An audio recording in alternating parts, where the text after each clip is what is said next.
Hi, welcome to another edition of That Millwall podcast. This episode is slightly different. If you are watching on YouTube, you will obviously see that the person sitting next to me isn't Omar or any of the other regular guys. It is the world famous Kieran Maguire from The Price of Football. It's that time of year again, slightly delayed this year. We are into the new year rather than December, but still we are doing the Millwall accounts. So first of all, welcome, Kieran. Hope you're well. Yeah. Palace lost at the weekend. Brighton won. It's a good weekend. That's how football works, isn't it? Yeah, that's it. The only downside for us is that Charlton seem to be doing fairly well in the Two Bob Cup with a trip to Man United. But hopefully they get stuffed. So by a cricket score that would make us really happy. But hey ho. We're waiting to see on there. So obviously it's that time of the year. Millwall is coming. Firstly, before we go into the numbers, which you do with us every year, I think it's our third or fourth year now we're doing this. Is this the last accounts we're going to get from them now that they've come out of being a PLC, or will we get a sort of numbers but not necessarily as open as they are right now? No, I think you'll get exactly the same numbers, but you won't get them as quick.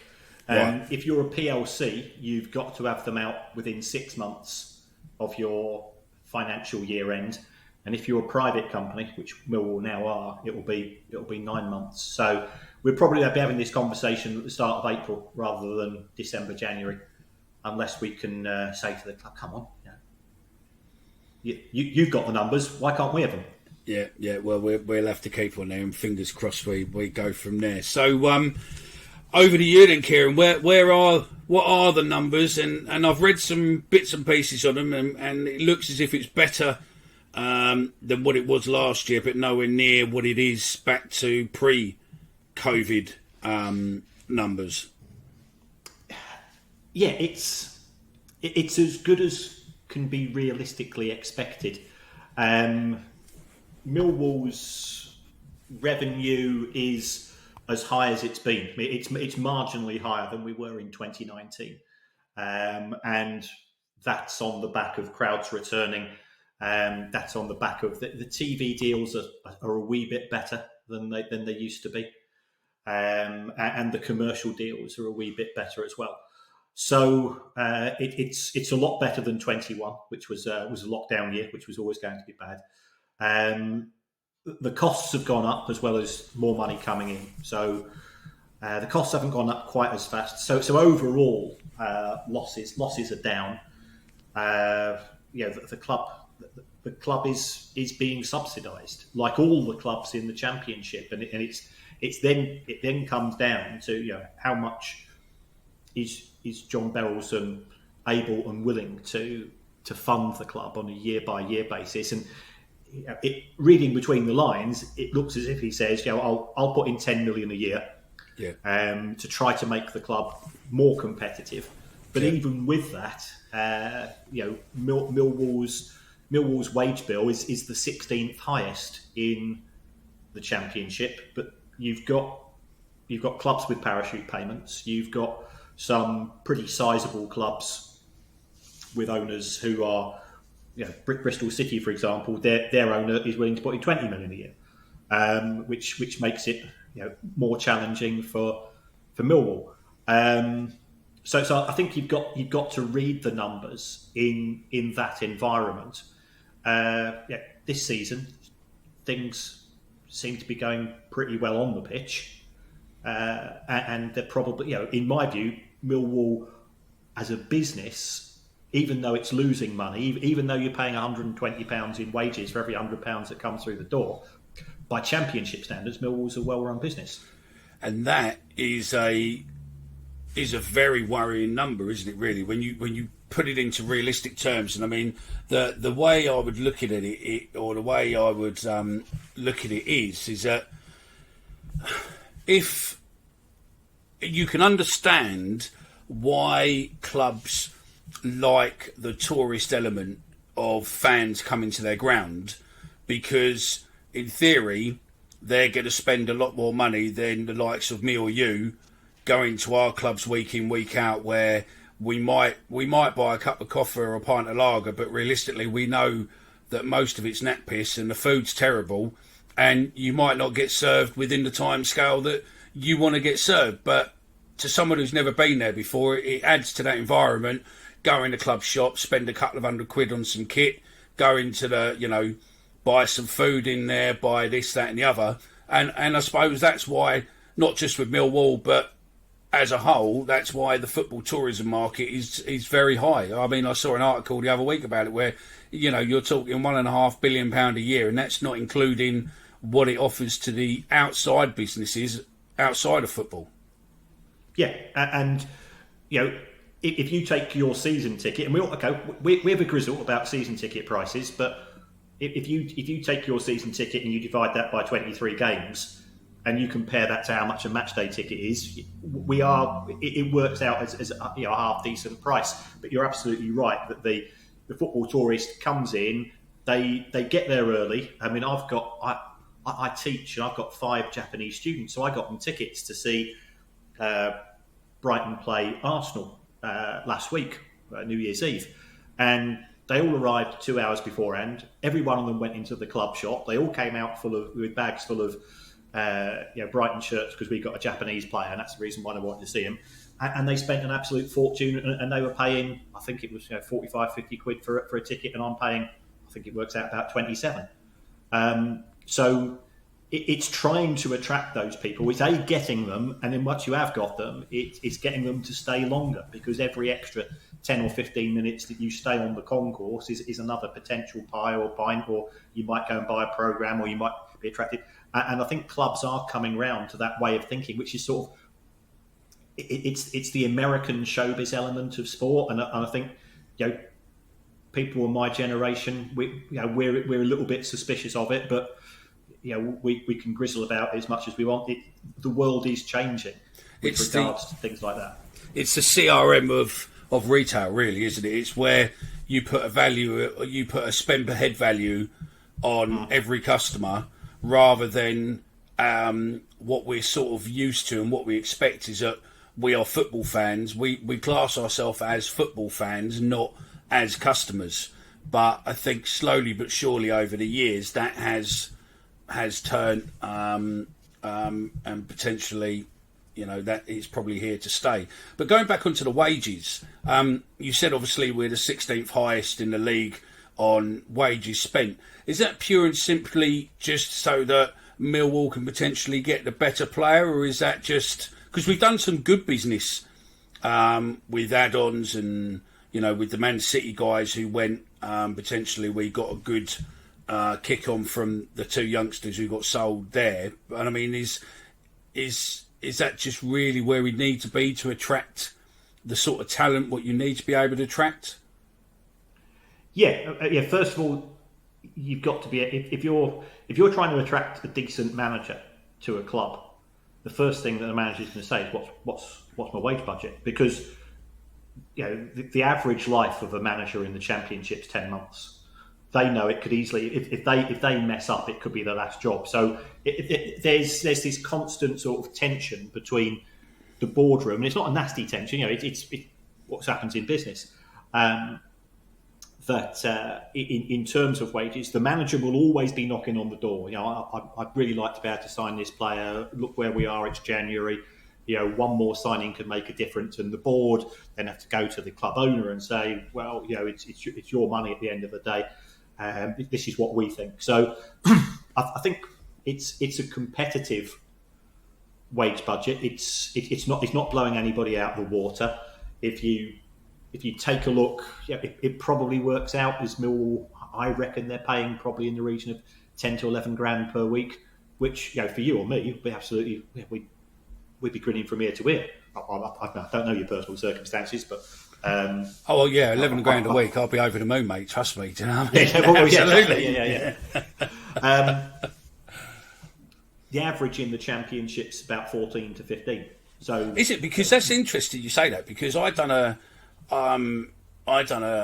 football agent webinar the other day, just having a look at talking about football agents and what you need to do to get into it and all that. And they said on there that the average Championship players' wages, what they work off on a percentage of commission, is £29,000 now. No way. No, so, which I found quite.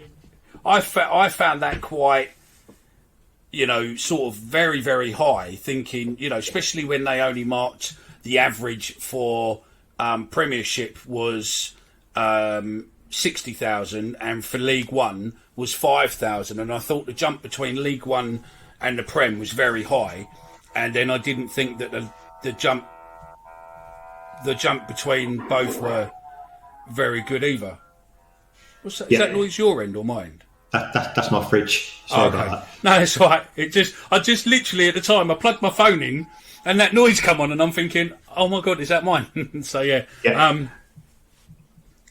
I think those figures that they're quoting are ludicrous. You might have some of the players who have come down from the Premier League who are on 29.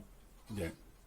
Because normally, if you get relegated, most players have relegation clauses, but it depends which agent you speak to. But I don't think it's any. The numbers simply wouldn't work out if you multiplied a 25-man squad by 29 grand a week, 52 weeks of the year, and then you got your national insurance, you got your pension contributions, and you got all of your office stuff. Even with the high wages that are being paid, I think if you get promoted, by the time you factor in the bonuses, I suspect Leeds weren't far away from it when they went up. Yeah. Brentford went up on a lot less. Brighton went up on a few grand less than that as well. Yeah, I thought it was very high. To be fair, I didn't. It sort of made you wonder with where I think Millwall's probably averages 10, 11, 12 maybe, and then extras, because a lot of clubs just pay it all on player appearances and stuff like that, don't they? Your initial wages aren't necessarily massively high. It's all tied up in the bonus and win bonus and everything else really around it, which I suppose a way to get around it for tax purposes and everything else. Yeah, it is. It's an incentivised pay structure, and there'll be bonuses for avoiding relegation, because the difference between the TV money in the Championship and the TV money in League One is around about 6-7 million quid. So it's in the interest of the club to avoid relegation. First of all, you get more away fans turning up in the Championship. Secondly, you're more likely to appear on telly. And thirdly, a couple of decent loan signings. Somebody comes through the academy. One of your players is in the form of his life, and you're in the playoffs. Which we come to those in a player bits in a bit. But the TV revenue I saw has gone up as well this year. Yes, and the reason for that is that you get two payments. You get one from the Premier League, and that's based on the Premier League's overall TV deals. So if the Premier League sign a new TV deal in America, that actually benefits Millwall, because you get things called solidarity payments, and those are paid out as a percentage of the overall money in the Premier League. So the Premier League's TV money went up last year because in 2021 they had to pay rebates to the TV companies. They didn't pay those rebates in 21-22, and that meant there was more money for everybody. The EFL's TV deal is, I think it's ring fenced until 2024. And that's I say only, but it's 119 million pounds a year, split between 72 clubs. If you get promoted, which they're looking to give to the Premiership, aren't they, to negotiate going forward, possibly? Yeah. There's an awful lot of politics. Yeah. And everybody's looking after number one, and we all look after number one. I don't have a huge issue with that. It's just at the likes of Liverpool, United, Spurs, and so on. They don't care about the rest of football. Full stop. We know that those clubs get more attention. I don't have an issue with them earning more money. It's just a case of how much more money, and they want it all. They want to have a bigger cake, and they want to have a bigger slice of the bigger cake. and that's not good for football, because you've seen Millwall in the top division, and it's great when those clubs come to town, but you want to see a competitive match. You don't want, there's countries in Europe where it is thoroughly boring watching football because you know the result before the match kicks off. And I'm not talking about Greece, where you place a bet on the result of the match before it kicks off and things like that. Yeah, no, I understand. You're talking to some of the big clubs compared to, it'll be like Real Madrid playing Millwall. You sort of know what's going to happen before, or Barcelona or PSG. You sort of would know the results before they actually happen. But I don't know. Unfortunately, I think it's. I think the formula they're all going to be going with at some point in the near future is that all clubs are going to have their own TV channel. And then I think there's probably going to be a Premiership channel what ties into all those individual channels, and probably a Championship channel what ties in with all the individual fan channels. Because iFollow obviously wasn't working, and most clubs have got out of that. And I just think it's more. I think what the problem is, it's not necessarily about more profitability. It's about being in control of your own data, and all those people signing up to iFollow or alike, the other streaming companies and all that, YouTube, etc. They don't actually own that data, as in they won't see your email address or what your age is, all of that data, which, let's be honest, nowadays is highly valuable to organisations. And they don't see that today. That's why I think they'll have their own TV companies and all that, because data is very expensive for them going on a shrinking market. Yeah, you're entirely right. I mean, once they've got the data, the clubs like Manchester United and Liverpool, you now have to go and pay £70, I think, at Liverpool to be a member, and that allows you to apply for tickets twice a year. Yeah. And then you've got to pay your ticket prices on top. But you've got your membership card, you've got your app, and they're harvesting as much information as they can. And everybody else is doing. I'm not saying football clubs are the big bad wolf, but if we end up where Manchester United and Liverpool and Chelsea and Spurs and so on, they're selling their own TV rights, football's dead. Because the gap between, we saw Brentford beat Liverpool 3-1. Last week, and there's still that element of uncertainty and jeopardy in the Premier League. If that gap of 300 million quid becomes 600 or 700 million quid, then they can afford to have 12 players who aren't getting regular games, who are still better than Brentford's first 11, and it makes it really challenging to have what I think is the best thing about English football is that there's still that degree of uncertainty. The FA Cup last weekend, with Wednesday beating Newcastle, the richest club on the planet, you had Stevenage going to Villa. It does keep that element of romance that we all have. It keeps it going, and I was absolutely delighted for those clubs. I don't support them, but I think it's just good for football. But that will, those chances, the chances of another Leicester City have gone completely, because the first thing that the big six clubs was that they tied up, they changed the rules for distributing money. That's what the Premier League's trying to do to the Championship. It's trying to keep the Championship in its box, which isn't good, of course, for clubs like Millwall. And it makes it very difficult. But if you have to sell your own TV rights, you've got to ask who you're selling them to, because the hardcore fan base turn up to the matches anyway. So are you going to pay for an away, a streaming away ticket? You might get a few people doing that, but it's for a club with a local fan base. And I'm talking Millwall, Brighton, Charlton, and so on. We're ultimately, we might not like all those clubs, but we've got more in common with them than we have with the Super League clubs who are trying to steal the game for their own rights. Yeah. No, I totally agree. So, I mean, realistically, how are Millwall doing with their losses this year compared to last? The losses are down by about $1 million. So from 13 to 12. So that's effectively what John Berylson has said to the board. I'm willing to incur this level of loss. I think the one area for me where Millwall need to address is player sales.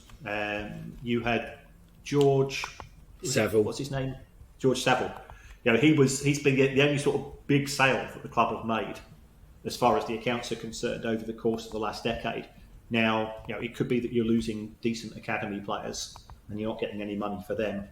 You've got boots on the ground a lot closer to me than that, and we know some of the bigger clubs just come round and just vacuum up all the decent talent. But they just snap them up early, don't they? That's the problem you've got. And if they get them young enough, then you make no money apart from potentially the compensation payments, which are very, very low and not really worthwhile, to be fair. But it is what it is. But I mean, that's probably changed to a degree where we are at the moment, where we've got a player like Fleming, who we bought for 1.7, and there is realistic chance going forward that he could demand 20, 25 million. If he still carries on the way he's going now, then potentially that will go. All depends, obviously, if there's a sell-on fee and everything else included in that. Which, we were talking about this on the pod the other night, that not so much on the UK clubs, but a lot of the European clubs put sell-on fees on, don't they?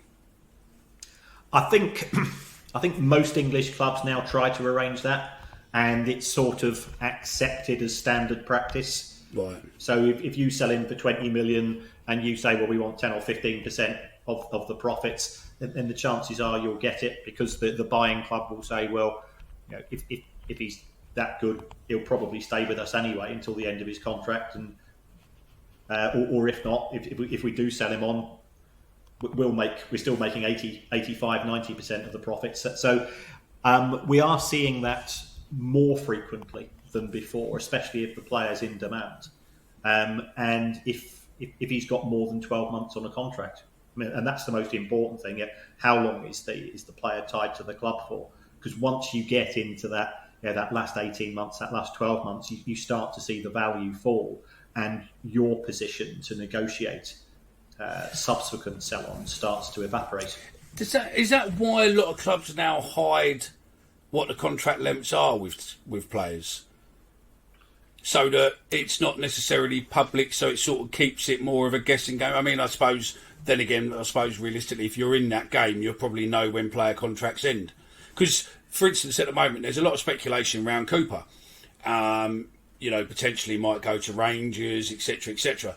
But all these people what are questioning it are saying that his contract's out this year in 2023, but according to the club, he's got 18 months left on the contract. So, or not, the club hasn't come out and confirmed it, but you sort of wonder where is the right connection, because if it is this year, then again we've got another good player who's potentially coming to the end of his contract and it's being run down, and he could obviously be turned. But if it is 18 months, then most of it. But I'm sort of on those lines of, if it's one person saying it, then they could have information wrong. But when there's 3 or 4 different outlets all coming along the same line, you think that there's possibly smoke with, there's no smoke without fire to a degree. I think most clubs are fairly open about contract length, because when the player signs, that he normally says, he's signed in a 2-year or 3-year or 4-year. No, we don't. We normally say long term, which is normally 24 months. Long term to Millwall is 24 months.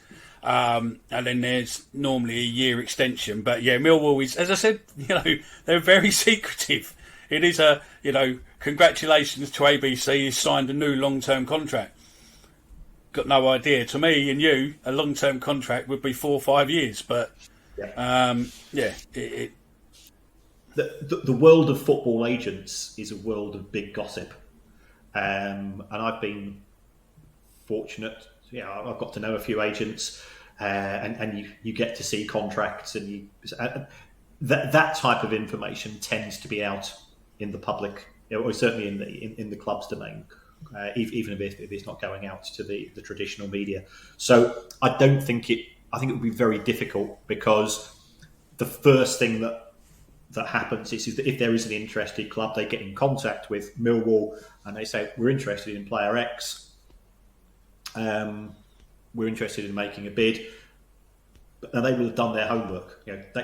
Because I wouldn't say the player's been tapped up, the agent will have been spoken to in nearly all deals before the club's spoken to, because it's pointless going to the club with a bid of 2 million if the agent says, well, actually, the player's really happy here, he's settled, he's got family here, he's from the local area, unless you're going to triple his wages, frankly, he's not interested in moving, because under those circumstances, why put in a bid?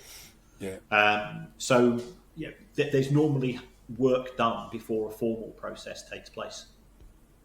So player sales were technically up, but they weren't.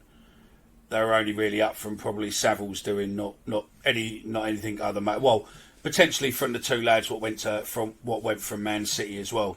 I think that brought us in some revenue, but I don't know if that would be on these numbers or if they'd be on. I don't think they're on these, because I'm looking at these numbers. I think it's only about 700 grand of profit. Yeah, because these would have been up to when, April or August.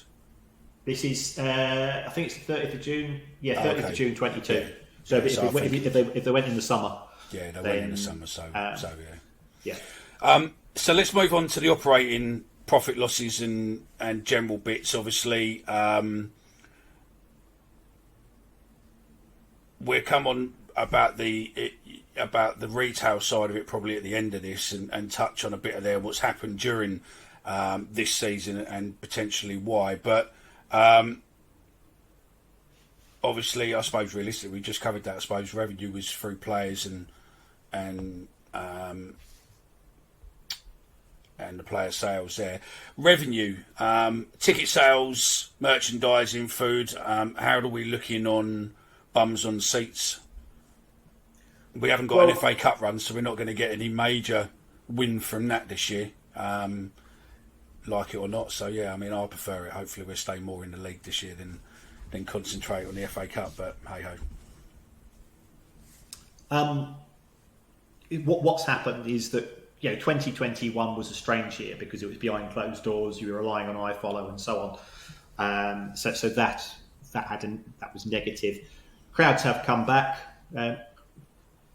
I think the challenge for the club is that you've got your hardcore fan base who will renew the season tickets, but if we get Millwall in a half decent position at present, if we get to March and you've slipped to 13th or 14th and it's a Tuesday night game against Wigan, how many walk-ups are realistically going to get at the prices? So I think the club's in the economy's a bit of a disaster. Nobody's got spare money. Everybody's thinking twice. I go down to the local pub and I go for less time. I see fewer people there. Everybody's having to tighten the belt. And football, as much as we love it, it very isn't a expensive necessity.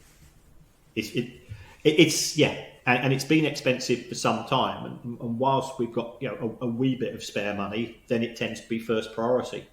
But now we're having to pay for everything else so much. You've got to feed the kids. You've got to pay for the electricity and the gas.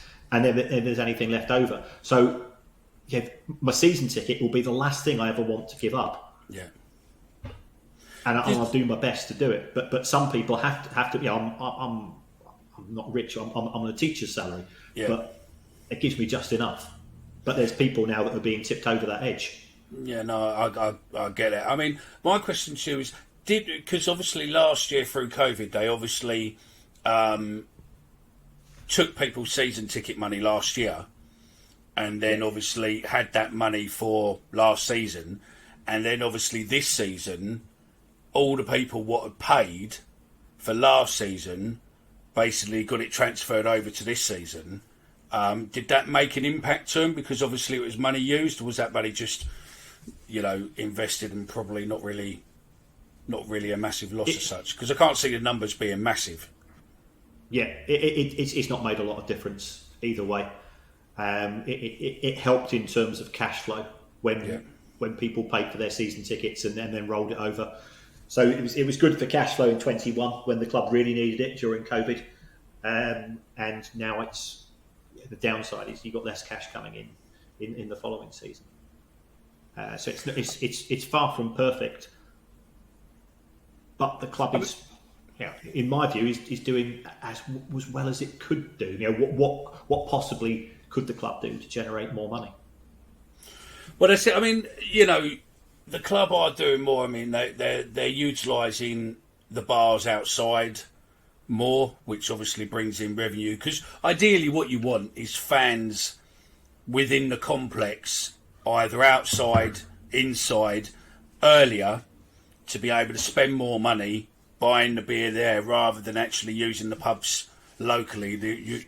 That's ideally what the club want, don't they? Is the more people there buying beers, then obviously the profit goes up for them through revenue share or whatever it is with the German sausage company, etc., what's in our units now. But I mean, we went back to it and said, it's being run well, which I think it is. I think we're lucky to have John, because I think I saw somewhere before that, since he's been in charge, I think he's put in best part of about 120 odd million pound.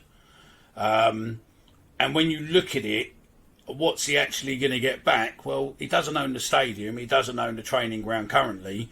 The players are probably his biggest asset. So he's not really going to get bundles back for it if he sold it, unless someone wanted to, give him a chunk of money for it. So realistically, the only options he's got is try to make a break into the Premiership without breaking the bank to get there, and then obviously recoup a lot of his money through sponsorship, deals will come associated with the Premier. I mean, how much is the Premiership worth now to a newly promoted Championship club? 150 million? You'll get 100 million TV money minimum, as a rule. You then got to try to generate your front of shirt. But if you look at what's happened at Forest, Forest asked for 10 million for front of shirt sponsorship, and now they've given it away. They've given it away to a charity. Everybody turned around and said, "No, we're not paying that." So, when Huddersfield and Brighton went up in 2017, 2018, I think they were on about 1.5 million in the deals which they had. I think they renegotiated. You should be getting a minimum of 5 or 6 million for your shirt deal. Then you've got your sleeve deal, which for a club of our size, I think Brighton, Millwall, those type of clubs, broadly similar in that they are local teams. You might be looking for 500,000, you might get 3/4. So we're not talking huge sums. Yeah. You'll be able to make more money from hospitality. Yeah. Because you'll probably tier your prices so that when and Millwall got all those London matches coming up, you'd have clearly Liverpool, 2 Manchester teams, Newcastle could be in that as well, where you'd be able to start effectively charge premium prices. But if it's Leicester, if it's Bournemouth, again, people are going to say, well, I'm not that bothered. So you still have to work really hard. Looking at Millwall's revenue, from last season, it was 18.6 million. Your match day revenue might go from 6 to 8. It's a 25% increase. Sorry, a 30% increase. Your broadcast income would go from 9 to minimum of 95. Ideally, if you stay up, it will go up higher than that. Your commercial income will go from 4, but it might be going from 4 to 12. It's not huge difference in the wider scheme of things. And then, of course, you've got the costs of being in the Premier League. So it will cost you £5 million as soon as you get promoted, because you've now got to go and upgrade you've got to upgrade your floodlights so they're HDR compliant. Right. You've got to increase the size of your press box. So I spoke to the people at Leeds, I spoke to the people at Brentford, and so on. They're going, we didn't realise. And you go through the list of what you have to do as a newly promoted club, and they there's that money. So you get that Because- that first check from the Premier League in June, and then £5 million of that has to go very, very quickly. Because what people don't realise is that when you're in the Prem, that the print media and the news media, but whoever pays the highest pound note as such, they get first refusal on all the players, and it is literally the players walk down a tunnel with people grabbing them and going, "Right, I'll have you," and so that they can get the exclusives and interviews straight away and put on their pages. So that might be the Sun, the Guardian, whatever it is. But it's you. And at the moment with Millwall, our press office or our press facility is upstairs, when that's probably going to need to be put downstairs and have, probably on a match day, you're probably going to need to have, 30, 40 booths. And I say this only because I went to Arsenal the other day, this week with my work, and there were, you look in their stadium, I got taken all behind the scenes, and they've got 30, 40 plus booths with, fast broadband, fast internet, everything else ready for them all there. At the moment, we don't necessarily have all of that ready to go. So again, that's probably, 100, 200 grand to make that work in a short period of time. Yes, you can get away with a smaller stadium.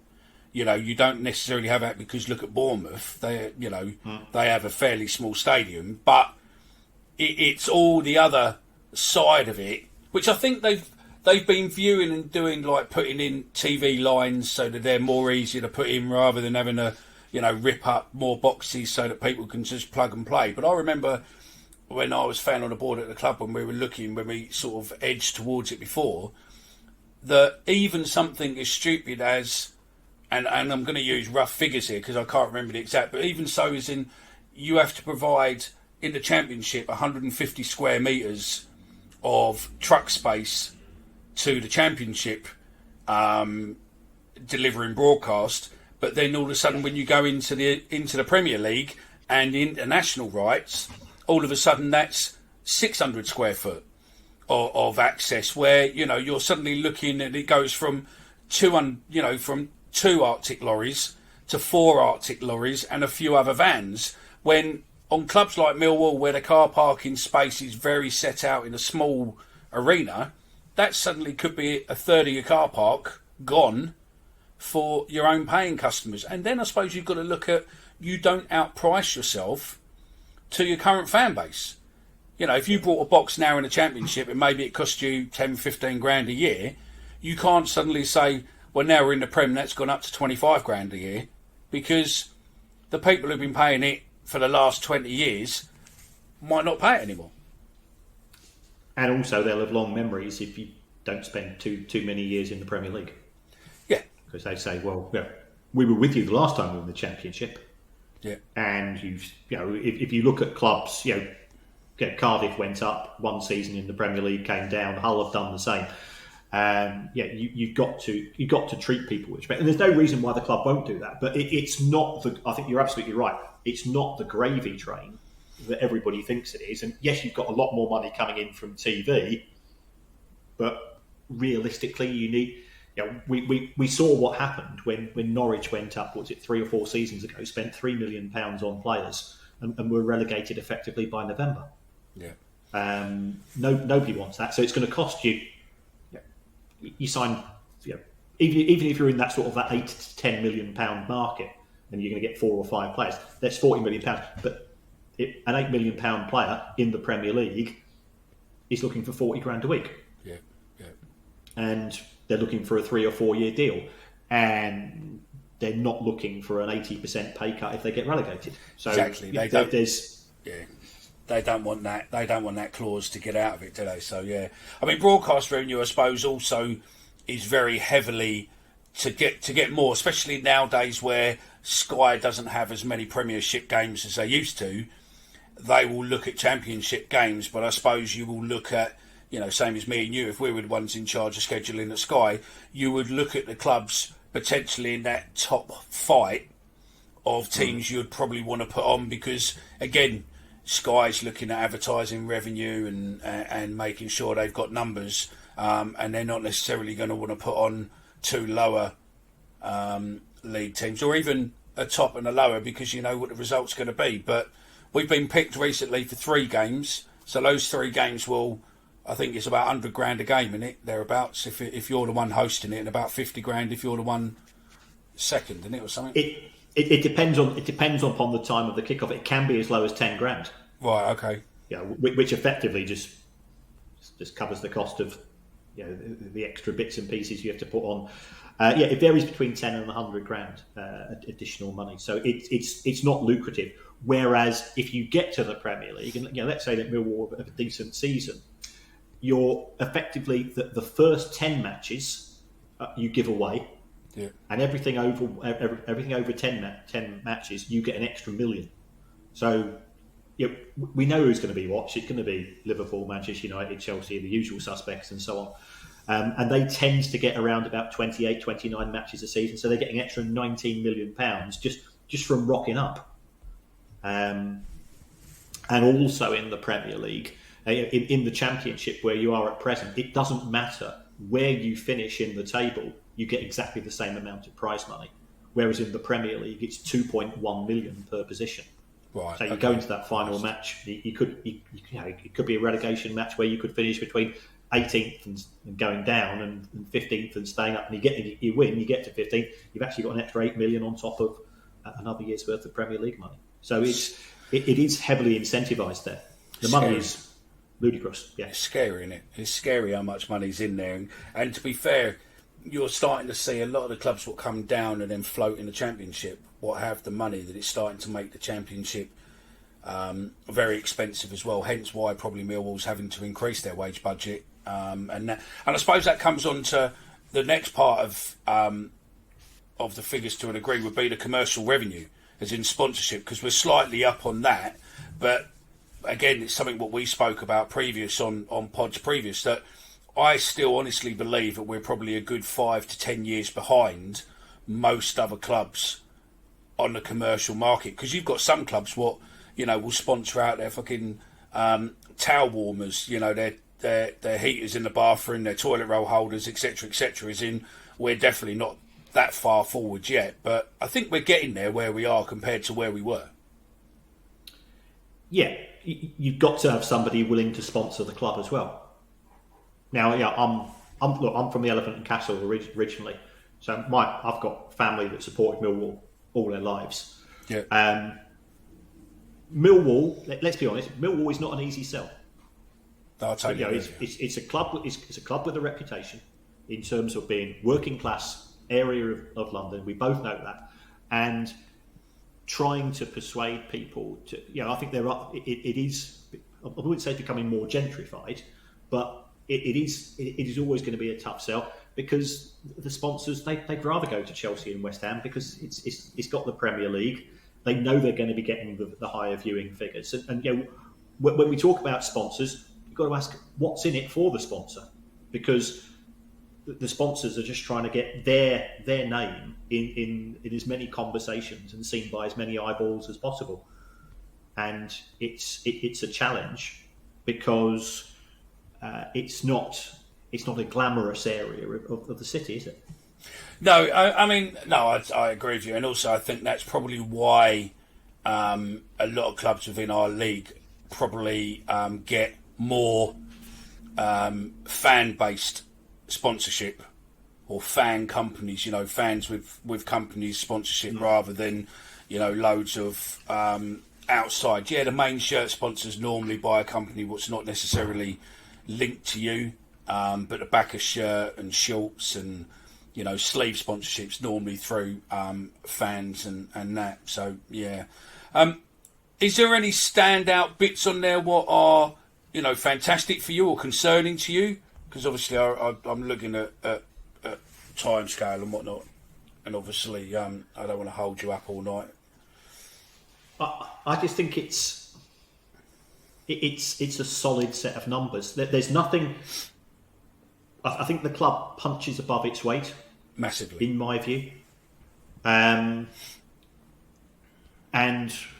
whilst you're continuing to do that, there's always a bit of hope, because I mentioned Bristol City earlier. Bristol's a much it's a big city. It's got 2 clubs. It's got sort of, well, I'm not being rude about Bristol Road. It's got 1.5 clubs in terms of potential. The Norwich is an area where there's nothing else to do. That's not apart from support Norwich. You're not going to support. You don't grow up with a choice of 4 or 5 clubs to support if you want to go and watch a local team. So I just think it's run professionally. If you compare it to clubs that have gambled, so you've got West Brom. If West Brom don't get promoted this season, they're in absolute dog dirt. Yeah. Because they just borrowed £20 million. They've run out of parachute payments this season.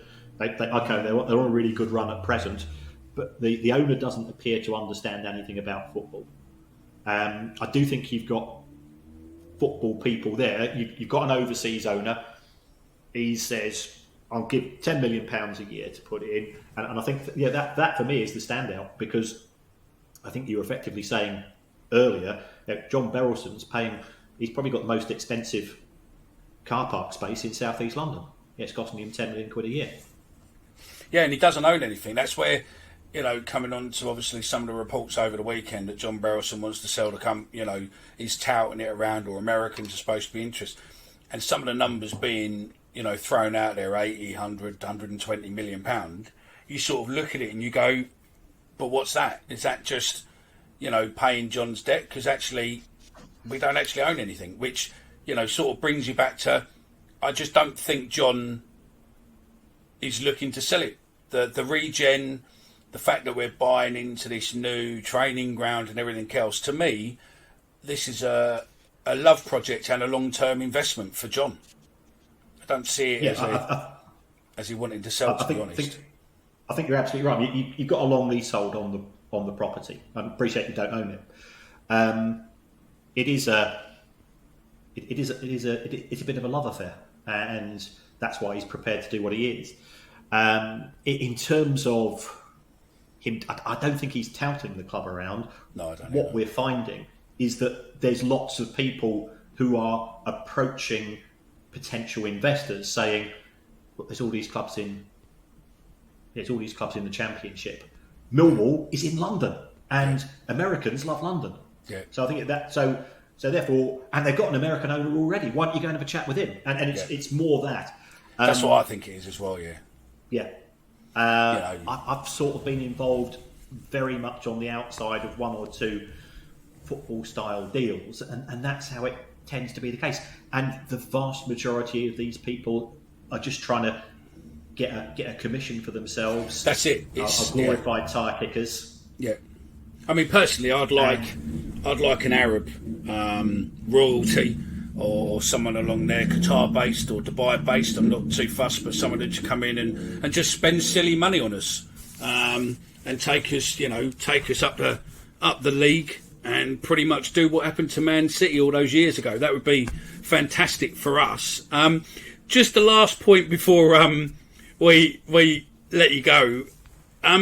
Obviously, over the last few months, Millwall was hit quite badly with the elite group collapsing.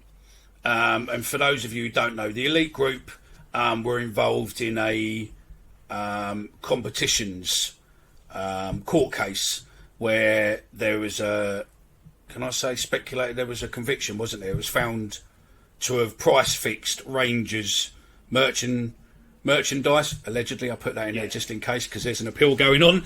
And they were fined heavily by the Competitions Commission and the court case of something in the region of about £9 million, I think they were, weren't they?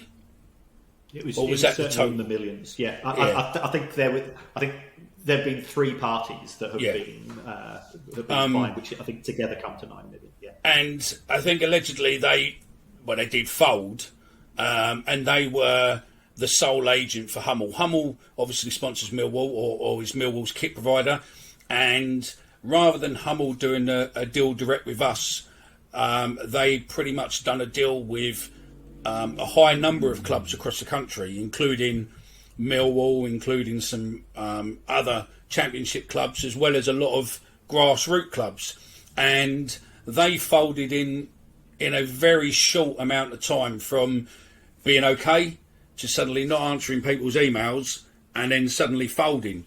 That then gave Millwall quite a sticky headache, because where they'd done a deal with putting the retail unit out to a third party, that basically meant that all the stock, if I'm right here, all the stock within that shop was no longer Millwall's. So when this club went bust, they were in the hands of an admin or an administrator who pretty much wants whatever they can get for the company and will charge premium potentially when the deal what you originally done for that stock ain't there no more. Yep, and that's affected Southampton, it's affected Coventry, it's affected Millwall, and if you talk to executives at a club, they say we sell kit at 2 points in time: A, when it's launched, and B, the month before Christmas, and it hit Millwall badly because it doesn't own the merchandise, it's on commission, and it's just messy. We're not talking huge numbers, no, but it's it's tens, perhaps 100,000, and it's not good news. You're also talking, because of the deal, what I think was done is that the tills aren't Millwall's, the CRM system used in the retail shop isn't Millwall's. Everything around it wasn't Millwall, so they were up it. But you have to take your hat off to Millwall. They seem to have turned this around very quickly to be able to get back on track incredibly fast. Because you've worked within administration, you know bits and pieces within administration. That can take months and months to drag out.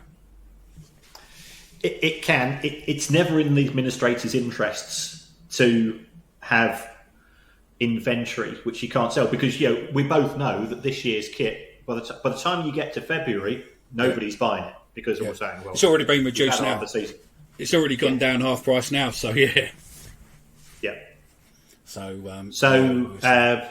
I do think the club is quite professional, and let's be transparent. I do know Steve Kavanagh. Yep. I've had conversations with him. I've had him on our podcast. His background's in accounting. He's, in my view, he's certainly one of the better chief executives in that division, because A, he understands football, and B, he understands finance. And sometimes people understand one of those, but not that often they do too. So I think the club's been quite canny in what they've done. Yeah, I think it's our fans love him or hate him. But yeah, we've him, what he does, and with what JB does, it works. And it is what it is. But Millwall is very fickle. So overall, as long as John stays and he keeps investing 10 odd million a year, £8 to £10 million a year, the way it's being run internally, we are good as gold to carry on punching well above our weight, and going forward. And if we get to the Premiership, then potentially it'll be even better for us. I think the John Berylson investment is critical, and it gives the club a standing point. It gives it a foundation from which it can then be competitive. It will never be. You can't buy your way with that amount of money, but without it, you're looking at League One. I think, because then you become Rotherham, and you become that yo-yo club. Yeah. So realistically, put that into numbers. John's probably putting in about £1 million a month, isn't he? Thereabouts. So carry on, John. Thanks very much. Any final words from you before we go? Obviously, if we do come to the Prem, then hopefully it'll be 6 points a season from you boys. But well, I'll be absolutely made up. I'm a South London boy myself, so I'll be made up if Millwall get up. It'll be great. So, carry on the progress you're making. I think the FA wouldn't like it, to be fair, but yeah. their panic.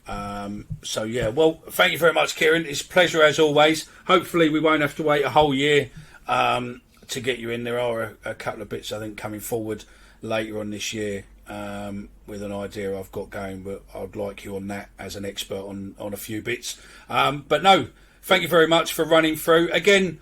If you want to know any more bits and pieces of this, obviously Kieran Price of Football, and also when this comes out, there'll be some more detailed breakdown on our website. So that's it from us. That's that Millwall podcast for another episode. Again, to make sure you subscribe, make sure you follow, and also while you're at it, give Kieran a subscribe on his channel. If you have been living in a box for the last so many years, check out his podcast too. Unfortunately, it is a Crystal Palace fan and a Brighton fan that run it, but it's interesting listening and does make you shout at the radio. So get on that. Anyway, thanks very much, and I'll speak to you later on. Cheers. Cheers.